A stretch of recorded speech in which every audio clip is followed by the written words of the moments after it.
जो कह के यहाँ से सदन छोड़ के बाहर चले गए और बाहर जाके चैनलों पे बाइट दे रहे हैं।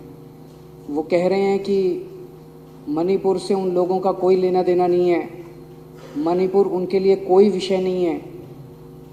मैं ये सोच रहा था, ये सारे चैनलों पे भी चल रहा है, सारे चैनलों पे चल रहा है कि भारतीय जनता पार्टी के विधायक जो हैं वो विधानसभा छोड़ के ये कह के चले गए कि मणिपुर से उन लोगों का कोई लेना देना नहीं है, मणिपुर उनके लिए कोई विषय नहीं है।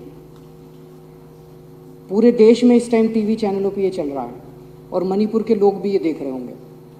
और जब मणिपुर के लोग ये देख रहे होंगे कि दिल्ली के अंदर बैठे हुए विधायक, दिल्ली के विधायक, भारतीय जनता पार्टी के विधायक साफ साफ ये कह रहे हैं कि मणिपुर से उनको कोई लेना देना नहीं है, उनके दिल पे क्या गुजर रही होगी।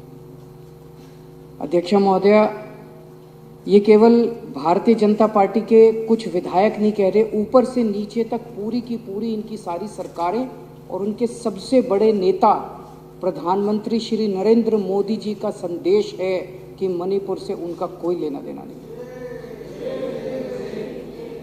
जब से मणिपुर की घटना घटी है, प्रधानमंत्री जी चुप हैं।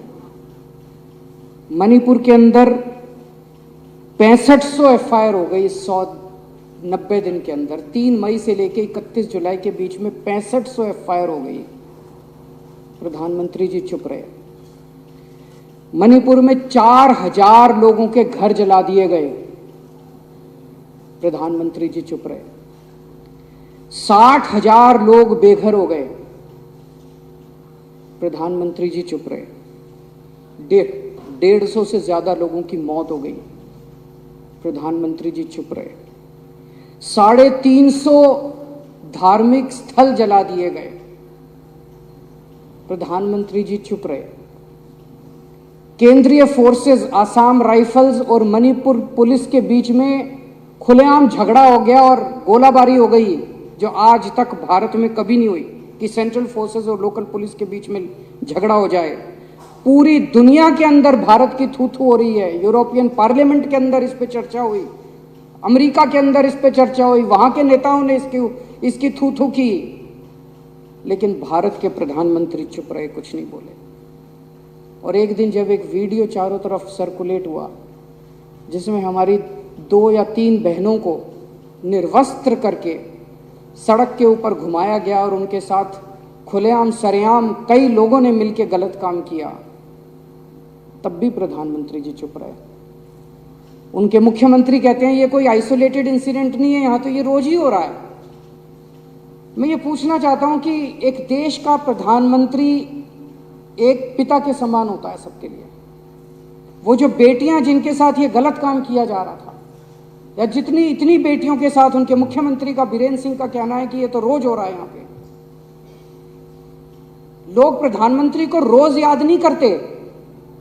आज मेरे घर में सब्जी नहीं बनी, घर में पानी नहीं आ रहा, तो लोग प्रधानमंत्री को याद नहीं करते। प्रधानमंत्री को याद तब करते हैं जब सारे सिस्टम फेल हो जाते हैं, तब आदमी याद करता है यार मेरा प्रधानमंत्री मेरे को बचाएगा। उन महिलाओं के लिए तो सब कुछ फेल हो गया था जिनको निर्वस्त्र करके वहां पे खुलेआम सड़कों पे घुमाया गया और खुलेआम उनके साथ गलत काम किया गया। वो तो बेटियां हैं हमारे देश की, वो तो प्रधानमंत्री जी की उम्र के हिसाब से वो तो उनके पिता समान है। पोजीशन के हिसाब से भी, उम्र के हिसाब से भी प्रधानमंत्री तो उनके पिता समान है। और जिस दिन अगर बेटियों की सरेआम इज्जत लुट रही है और बाप कहे कि मेरा इससे कोई लेना देना नहीं है, तो बेटियां कहाँ जाएंगी? बाप अगर ऐसे मौके पे मुंह मोड़ ले तो बेटियां कहाँ जाएंगी? मैं देख रहा था एक रिटायर्ड आर्मी ऑफिसर जो मणिपुर का रहने वाला है, उसका एक वीडियो सर्कुलेट हो रहा था। वो प्रधानमंत्री मोदी जी का बहुत बड़ा भक्त होता था, अंध भक्त होता था। उसका पिछला ट्विटर अकाउंट उठा के देखो, उसने मोदी जी के लिए अंध भक्ति में पिछले कई सालों से खूब ट्वीट किए हुए हैं। वो रो रहा था उस वीडियो में, और रोते हुए कह रहा था कि प्रधानमंत्री जी, मैंने नहीं सोचा था कि आप हमें इस तरह से धोखा देंगे, मैंने नहीं सोचा था कि आप हमारी पीठ में छुरा घोंपेंगे, आप हमें हमारे हाल पे इस तरह से छोड़ देंगे।